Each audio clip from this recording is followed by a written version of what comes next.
Hello. Hello. Highs and lows of yesterday. Oh, we're walking to the bus stop. Yep. So yesterday was a really long day. We were out from 8:30 a.m. until 10:30 p.m. and we were very over-caffeinated by the end of it. Okay. No, keep going. Not so much intentionally, but well, we'll explain that later. So yeah, long day, tiring day, but really good day. Just good all along the way. Kind of boring, normal in the morning. Actually, it's very pretty. But in the afternoon, normally it's beauty, and all of our beauty supplies were stolen over the weekend with the break-in that we discovered on Monday. So we didn't know what to do instead. We ended up deciding kids could draw and then paint something. It's just your hands, I think.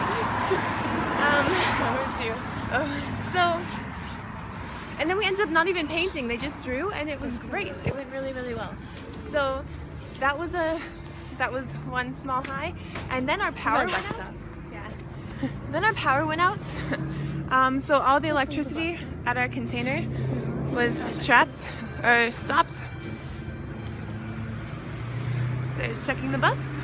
So when you get a bus here, you hold out your arm, kind of like you're hailing a cab or Hitler. Okay, hailing Hitler, so we don't do that. Anyway, so all the electricity in our container went out. We had no heat, no lights, and it was starting to get dark, but that was actually great. We got to close an hour early. So we left the container around 5, went to the storage container, dropped some stuff off, stopped by the Navy to go to the bathroom because we don't have a bathroom in our container, so we have to go to the Navy, which the door doesn't close. It's a little awkward. We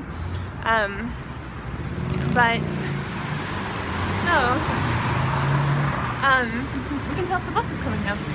Alright, so, but that gave us time to go to caravans, which we are asked every day to go to people's caravans, and we always say, no, not today. So, today, or yesterday, Sarah and not our bus. What if we do? No, too bright?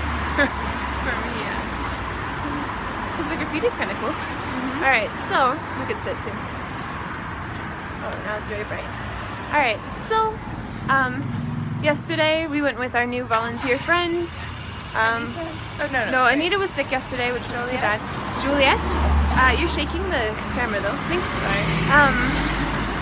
And we went to the caravans all together, and she was like, I don't know, because I wasn't explicitly invited, and we're like, yeah, that doesn't matter. And it didn't. So we went to Elham's container first, and that was so much better. No? That was so much better. Do you want to hold it? Then when I went by myself, and so we're not in it though. It's okay. Do you want to talk? Not yet. Alright, so we went to the container, and they offered us Sarah's like, we'll just stay 10 minutes because we had seen Narmeen. We thought her name was Norman or Ermin, and it's not. Narmeen and her sister Nora, and they were like, come to our container, and Sarah said, okay, 10 minutes. And so, but nope, it was not a 10-minute thing as we suspected. So we all sat down on their mats. This time their father wasn't sleeping inside, and they laid out a whole dinner for us, which was like the rationed pita, some like homemade meatball type of things, beef, some chicken, pepper, tomato, what else? Celery, but it wasn't celery stalks, it was celery. No, it was the stalks. Oh, it was no, the leaves. Celery leaves, which we had not eaten before, but they taste like celery, and then like fried potatoes, so just French fries. So yeah, it was actually really good. And then they gave us chai, and we talked a little bit, and then we got these really awesome bracelets. I think they're really cool. They represent like Yazidi people, and so it's kind of an honor that they gave them to us. It was so sweet, actually.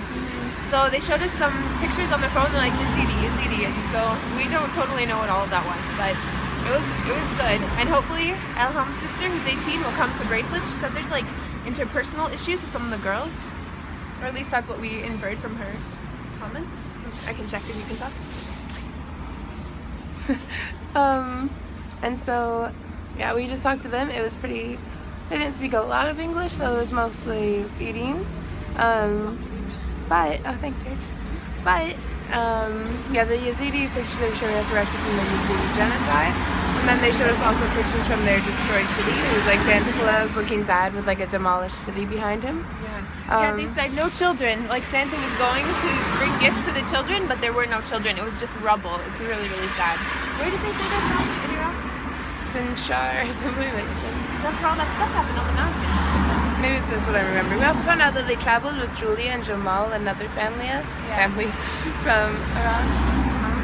Which is kind of cool that now they traveled all this way for like 3 years together. So Julia came in while we were there and was just very comfortable taking the tablet from like the babies.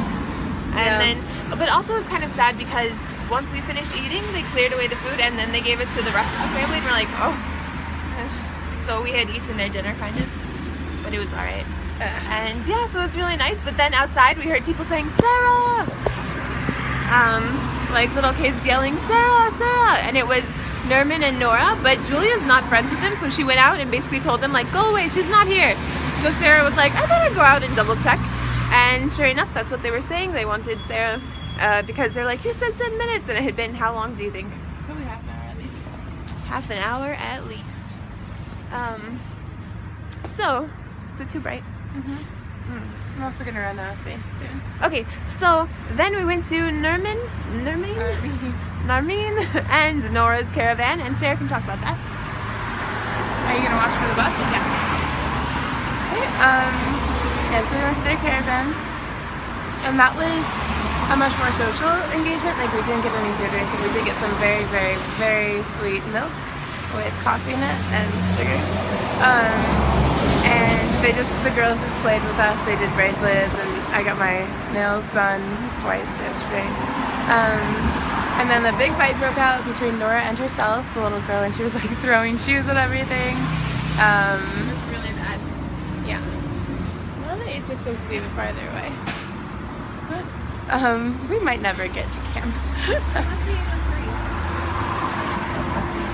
1 second, we're checking. It's still 9 minutes. That was the 8:03. Oh boy, we're never getting to camp. It's a holiday. Again, every day is a holiday in Greece, it seems like. Yeah. So yeah, she started throwing shoes, and like it showed Slamming the doors. issues of what it would be like to be upset or anything, but such they only have one room, and there's a neighbor in the other room, and they're like coming out like, what's happening? But there's nowhere for someone to process or be frustrated or go have their own space. Like, she just had to have her like tantrum right there with us, and the mom just kind of ignored it, and except for little Luna, who would go out and be like, no. Or sometimes throw shoes too. Yeah, she started also throwing shoes. It was really cute. And Narmeen went out and like beat her a little bit, and then came back in and was like, Nora was really then she would crying. dance. Yeah, but then we found out they're from Mosul, which is really under attack right now. So that was interesting. They only have been here in Greece for 3 months, and so they really have just been freshly leaving. So that was also sad to hear.